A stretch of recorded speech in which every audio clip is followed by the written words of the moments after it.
Hi friends, welcome to our channel. Latest episode చాలా ఎమోషనల్గా సాగబోతుంది.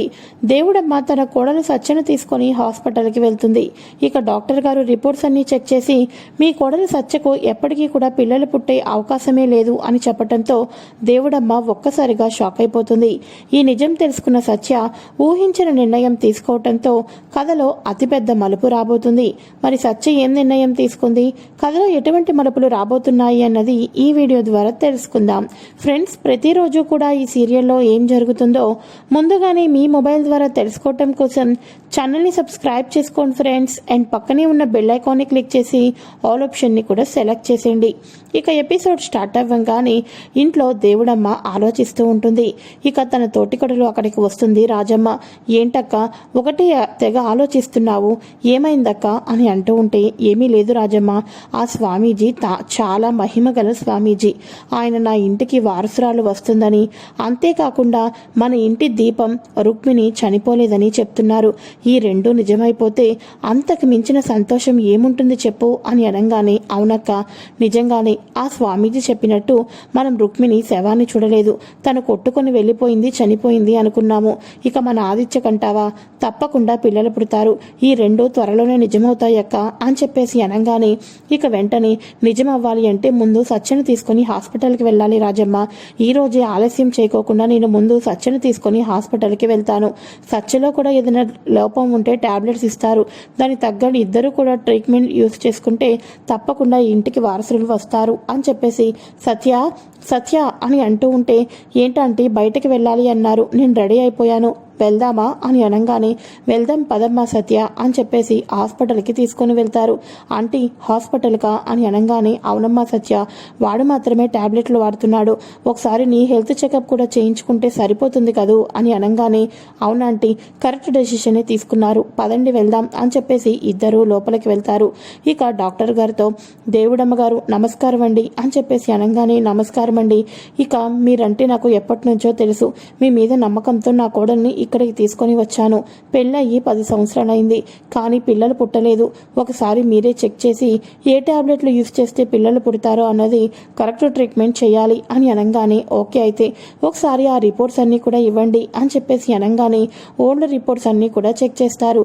అందులో ఇక మన సత్యకు గర్భసంచికి ఎఫెక్ట్ ఉండటం ద్వారా తనకు ఎప్పటికీ కూడా అన్ఫార్చునేట్లీగా పిల్లలు పుట్టరు అన్న విషయాన్ని డాక్టర్ గారు దేవుడమ్మకు చెప్పేస్తారు.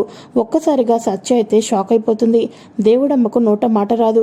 ఏంటి, గర్భసంచి తేడాగా ఉందా అని అనగానే, అంటే అది తినకి అంతకుముందు ఒకసారి ప్రెగ్నెన్సీ కన్ఫర్మ్ అయింది, కానీ అప్పుడు అబార్షన్ అయిపోయింది. అప్పటి నుంచి గర్భసంచికి ఎఫెక్ట్ పడడం ద్వారా తనకి ఎప్పటికీ పిల్లలు పుట్టరు. ఈ విషయం కరెక్ట్గా డాక్టర్సే సర్టిఫికేట్స్ చేసి ఇచ్చిన రిపోర్ట్స్ ఇవన్నీ, ఈ విషయం మీకు తెలీదా, మీ రిపోర్ట్స్ మీ దగ్గరే ఉన్నాయి కదా అని చెప్పేసి అనగానే, అంటే ఆదిత్య ఇన్ని రోజులుగా కూడా అబద్ధం చెప్పాడని, తనకే లోపం ఉందని చెప్పి టాబ్లెట్లు వాడుతున్నానని చెప్పిందంతా కూడా అబద్ధమని సత్య తెలుసుకుంటుంది. అప్పుడు దేవుడమ్మ కన్నీళ్లు పెట్టుకుంటూ, ఎట్టి పరిస్థితుల్లో ఏం చేసినా సరే, ఎన్ని రకాల టాబ్లెట్లు వాడినా ఏదైనా అవకాశం ఉంటే చెప్పండి, మేము ఆ దారులన్నీ కూడా వెతుక్కుంటాం అని అనగానే, అయ్యో దేవుడమ్మ గారు, వచ్చిన పేషెంట్స్కి ఎలా అయినా సరే తల్లి అయ్యే అవకాశాలు కల్పించాలని డాక్టర్ల ద్వారా మేము ఎన్నో రకాలవన్నీ కూడా ఏర్పాటు చేస్తూ ఉంటాము, కానీ గర్భసంచి ఎఫెక్ట్ అయితే మేమేం చేయగలం చెప్పండి అని చెప్పేసి అనగానే, ఒక్కసారిగా సత్య దేవుడమ్మ ఇద్దరు కూడా బయటకు వచ్చేస్తారు. ఇక సత్య దేవుడమ్మని పట్టుకొని ఇక హక్ చేసుకొని ఒకటి ఏడుస్తూ ఉంటుంది. ఇలా ఏడుస్తూ ఉన్నప్పుడు దేవుడమ్మ, వద్దు సత్య, ఏడద్దు, పద ఇంటికి వెళ్దాం అని చెప్పేసేసి ఇంటికి వెళ్ళిపోతారు. ఇక రాజమ్మ, ఏమైందక్క, ఎందుకు సత్య ఒకటే వచ్చినప్పటి నుంచి ఏడుస్తానే ఉంది అని చెప్పేసి అనగానే, ఇక వెంటనే అప్పుడు సత్య అంటూ ఉంటుంది, ఆంటీ నన్ను క్షమించండి ఆంటీ, అక్క చనిపోయిన తర్వాత, అక్క ఇంటి నుంచి వెళ్ళిపోయిన తర్వాత నాకు ఆదిత్యని ఇచ్చి పెళ్లి చేశారు. మీరు ఎప్పటి నుంచో ఆశపడుతున్నారు, కానీ నాకు పిల్లలు పుట్టడం లేదు అన్న విషయం ఈరోజే తెలిసింది. నన్ను క్షమించండి ఆంటీ, నన్ను ఇంటి కోడని చేసుకున్నందుకు నేను మీకు మీ రుణాన్ని తీర్చుకోలేకపోతున్నాను, మీ అందరి కరికను నేను నెరవేర్చలేకపోతున్నాను అని చెప్పేసేసి ఒకటే సత్య ఏడుస్తూ ఉంటుంది. ఇక అక్కడికి మన రాజమ్మ వాళ్ళ భర్త అక్కడికి వస్తాడు. ఎందుకు వదినా, ఎందుకు అలా సత్య బాధపడుతుంది అని అనగానే జరిగిందంతా చెప్తారు. అప్పుడు దేవుడమ్మ అనుకుంటుంది, ఆ స్వామీజీ చాలా మహిమానుగల స్వామీజీ, కానీ ఆయన ఇలా చెప్పాడు అంటే నాకు చాలా ఆశ్చర్యంగా ఉంది. చనిపోయిన రుక్మిణి బ్రతికే ఉండడం ఏంటి? పిల్లలు పుడతారనుకున్న సత్యకు గర్భసంచి ఎఫెక్ట్ ఉండడం ఏంటి? అప్పుడు మరి నా ఇంటికి వారసురాలు ఎలా వస్తారు అని చెప్పేసేసి దేవుడమ్మ ఎంతగానో ఆలోచిస్తూ ఉంటుంది. ఇక అప్పుడు రాజమ్మ భర్త అంటూ ఉంటాడు, అదేంటి వదిన, నిజంగానే ఆ స్వామీజీ చెప్పినవన్నీ కరెక్టే కదా. ఎందుకంటే ఇక మన రుక్మిణి ఈ ఇంటి నుంచి వెళ్ళిపోయినప్పుడు తను 3వ నెల గర్భవతి కదా అని చెప్పేసి అనగానే ఒక్కసారిగా దేవుడమ్మ షాక్ అయిపోతుంది. అవును వదిన, రుక్మిణి ఈ గుమ్మం దాటి వెళ్ళినప్పుడు 3వ నెల గర్భవతి, అందుకని చెప్పేసేసి వారసురాలు వస్తారు.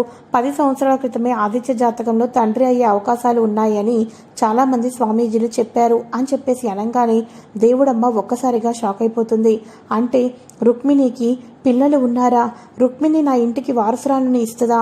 అంటే రుక్మిణి ఆ స్వామీజీ చెప్పినట్టు నా ఇంటి వారసురాలతో ఎక్కడో బ్రతికే ఉండుంటుంది. అంటే ఇన్ని రోజులుగా నేను రుక్మిణినే వెతకాలి అనుకుంటున్నాను, కానీ ఈ క్షణం నుంచి వారసురాలని అలానే నా ఇంటి దీపాన్ని రుక్మిణిని ఇద్దరిని కూడా వెతుక్కొని తీసుకొని రావాల్సిందనమాట అని చెప్పేసేసి ఒక్కసారిగా మన దేవుడమ్మ రుక్మిణిని తను మనవరాలిని ఇంటికి ఎలా అయినా సరే తెచ్చుకోవాలి, ఎక్కడున్నారో వెతకాలి అని చెప్పేసి అనుకుంటూ ఉంటుంది. ఇక సత్యకి ధైర్యం చెప్తుంది. అప్పుడు సత్య ఈ మాటలన్నీ కూడా విన్న తర్వాత, అంటే దేవి కానీ చిన్మయ్ కానీ ఈ ఇంటి వారసురాలు, దేవి చిన్మయ్లో ఎవరో ఒకరు ఇంటి వారసురాలు అయ్యి ఉంటారు అని చెప్పేసేసి సత్య నేరుగా రుక్మిణి దగ్గరికి వెళ్తుంది.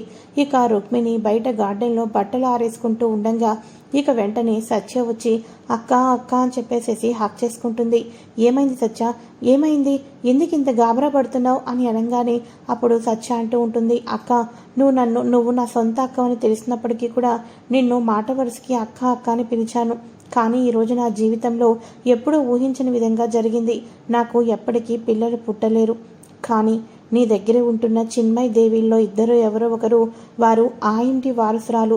తప్పకుండా నువ్వు ఆ బిడ్డను వాళ్ళకు ఇచ్చేసేయాక అని చెప్పేసి అంటూ ఉండగా ఇక అప్పుడు ఆ బిడ్డ ఏంటి, నేను మీ అక్కను కాదని నీకు చాలాసార్లు చెప్పినాను కదూ అని అనగానే చాలక్క చాలు, ఇన్ని రోజులుగా కూడా నాకు పిల్లలు పుడితే ఆ ఆంటీకి వారసురాన్ని ఇస్తాను అనుకున్నాను. వాళ్ళు 10 సంవత్సరాలుగా ఇంట్లో చిన్నపిల్లల కేరింతల గురించి, చిన్నపిల్లల సంతోషం కోసం, ఆ ఇంటి వారసురాల కోసం కాయలు కాసేటట్టు ఎదురు చూస్తున్నారు. ఇక వాళ్ళకి ఎటువంటి అవకాశం లేదు. దేవి చిన్మయిల్లో ఎవరు ఆ ఇంటి వారసురాల్లో ఆ వారసురాల్ని వాళ్ళకి ఇచ్చేసేయాక అని చెప్పేసి అనగానే, అయ్యో నువ్వు గట్లా ఎట్లా మాట్లాడతావు, ఇద్దరు నా పిల్లలే, నా ఇద్దరు పిల్లలు ఆ ఇంటికి ఒకలైన వారసురాలు ఎందుకు అవుతారు?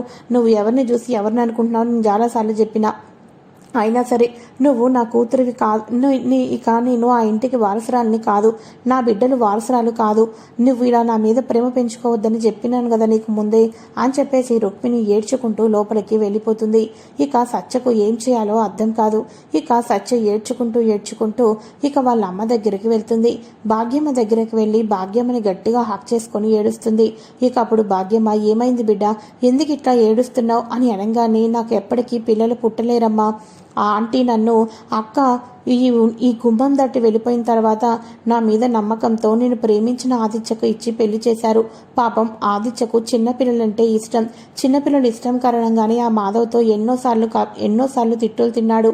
ఆ ఇంటికి నేను వారసురాల్ని ఇవ్వలేకపోతున్నాను అని చెప్పేసేసి ఏడుస్తూ చెప్తూ ఉంటుంది. అంతేకాకుండా అక్క బ్రతికే ఉందని, అక్క సర్పంచ్ గారి ఇంట్లో ఉందన్న విషయాన్ని కూడా సత్య వాళ్ళ అమ్మకు నిజం చెప్పేస్తుంది. ఆ ఇద్దరు పిల్లల్లో ఎవరో ఒకరి ఇంటి వారసురాలు అమ్మ అని చెప్పేసి అనగానే అప్పుడు భాగ్యమ్మ, ఎవరో కాదు బిడ్డ, ఆ ఇంట్లో ఉన్న దేవినే మన ఇంటి వారసురాలు. దేవి ఎవరో కాదు, ఆదిత్య బిడ్డే, పటేల్ బిడ్డే అని చెప్పేసి అనగానే సత్య ఆ మాటలు విని షాక్ అవుతుంది. ఏంటమ్మా నువ్వు చెప్పేది నిజమే కదూ అని అనగానే, అవు బిడ్డ అవు, అంతేకాదు మీ అక్క మాధవ్ సార్ని పెళ్లి చేసుకోలే.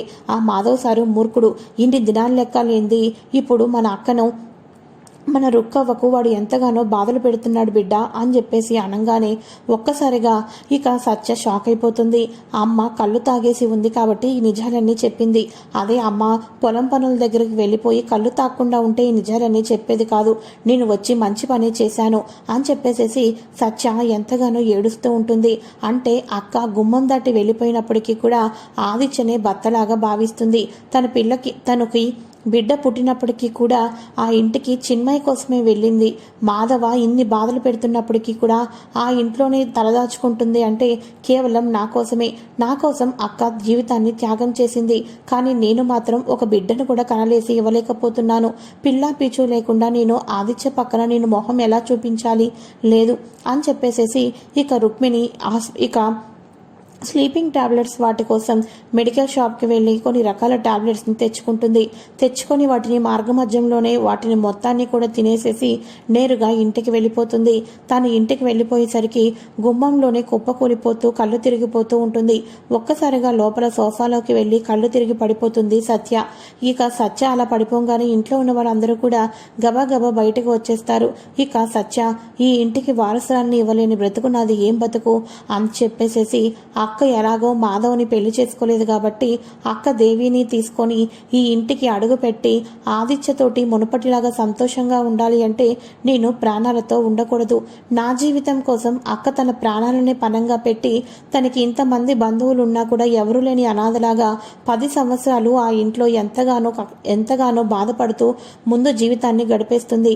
అటువంటి అక్క కోసం బిడ్డలు లేని నేను నా ప్రాణాలని ఎందుకు వదులుకోకూడదని ఈ పని చేశాను అని తన మనసులో అనుకుంటూ నన్ను క్షమించండి ఆంటీ అని చెప్పేసేసి ఇక ఒక్కసారిగా కళ్ళు తిరిగి పడిపోతుంది సత్య.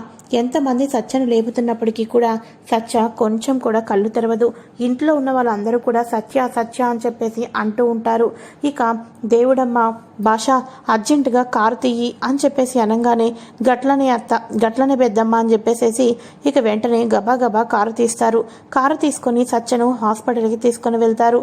ఇక ఆదిత్యకు కాల్ చేస్తారు. ఆదిత్యకు కాల్ చేసి పటేలా ఇక్కడ సత్యవ్వ ఇక ఏవేవో మందులు తినేసేసి కళ్ళు తిరిగి పడిపోయింది, తన ప్రాణాలకే ప్రమాదమని డాక్టర్లు చెప్తున్నారు, నువ్వు ఎక్కడున్నా త్వరగా రా అని చెప్పేసి అనగానే అవునా అని చెప్పేసి ఆదిత్య షాక్ అయిపోతాడు. అప్పటికే రుక్మిణి మన ఆదిత్యతో మాట్లాడదామని పొలం దగ్గర కలుస్తుంది. ఒక్కసారిగా ఆదిత్య ముఖంలో టెన్షన్ చూసి ఏమైంది పిలిమిటి, ఎందుకు అట్లా ఉరుకుతున్నావు అని అనగానే సత్య తన ప్రాణాన్ని తీసుకోవాలని చెప్పేసేసి అనుకుందట. ఇప్పుడు చావు బ్రతుకుల మధ్య సత్య ఉందని చెప్పేసేసి భాష ఫోన్ చేశాడు అని చెప్పేసి అనగానే ఒక్కసారిగా మన రుక్మిణి కూడా ఏంది సత్య అంత పని చేసిందా, పదపెనిమిటి త్వరగా అని చెప్పేసేసి ఇక మన రుక్మిణి కూడా కారెక్కి సత్యని చూద్దామని చెప్పేసి హాస్పిటల్ దగ్గరికి వెళ్తారు.